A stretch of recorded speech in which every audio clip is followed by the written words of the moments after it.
afternoon. My name is Amber Smith, and I'm the Social Studies Curriculum Facilitator for 6th through 12th grade at Gaston County Schools.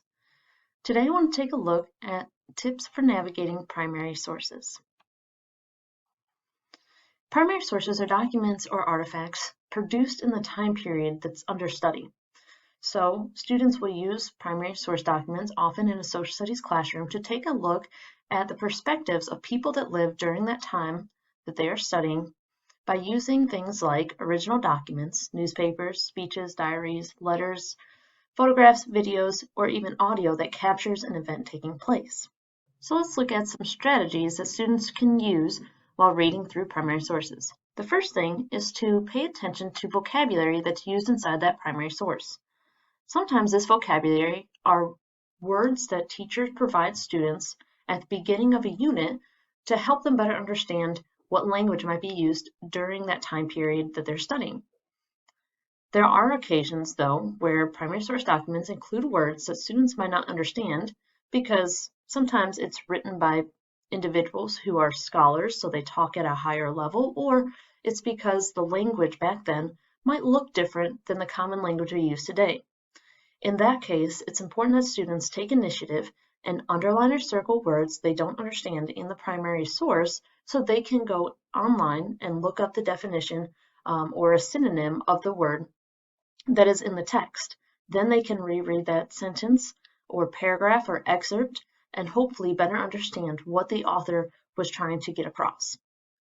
Another strategy students can use as they read primary sources in class is annotation. Students can annotate the text by writing questions in the sidebar of the text, highlighting main ideas or keywords, again, circling or underlining words that they do not know that they need to go and look up. Marking up the text helps students pull apart what they're reading to better comprehend the main idea or main point that the author is trying to get across. The last thing to pay attention to is context. You look back at what was going on around that time period or event. It's important to have some background content knowledge to understand where that author is coming from. That should provide you with context to what you're reading. There are some other things to consider as you use primary sources to help you better understand what that source is documenting. Again, primary sources can take many different forms, so one of the first things you can ask yourself is what kind of document is it? If you can understand the nature of the source, that can give you an idea what kind of information that you can expect to find inside that source. Another thing to ask yourself is who is the author or creator of the source? If you know who the author is, it can give you better context for the primary source piece. Was it someone in a leadership position? Was it someone famous during their time? Were they a common person from their era, or maybe someone who had more popularity at that time? So understanding the author is very important to understanding what was created or what you're looking at in a primary source. The next thing to look at is for whom was it created or written and why?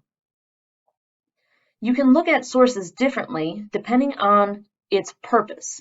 Is it intended to inform? Is it intended to persuade? Or maybe it was created as something meant to be an object of beauty, or maybe it serves some other purpose. It's important to understand why this source was created. Another thing to consider is when and where was it written or created. If you can understand when the primary source was created, it can help you understand the context of that source, and it also helps you identify, is it actually a primary source or might it be a secondary source?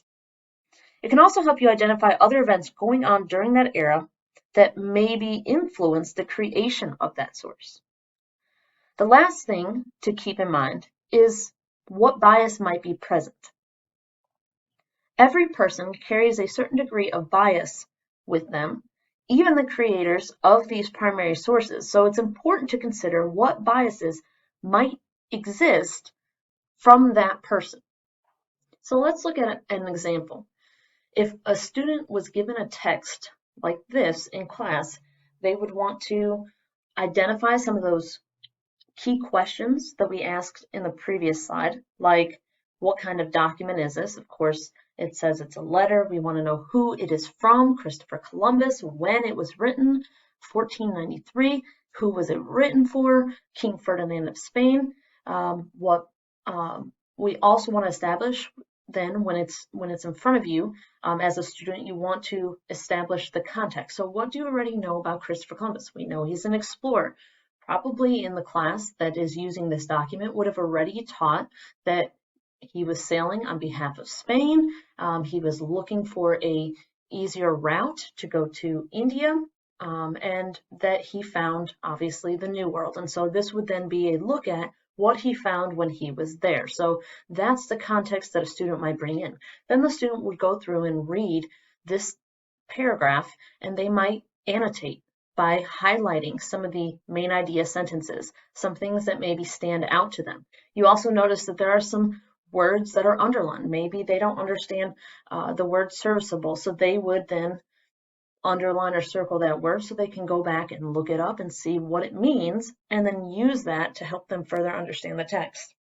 Keeping all that in mind, a student should be able to progress through this short excerpt and even summarize what Christopher Columbus's point of view was at this time.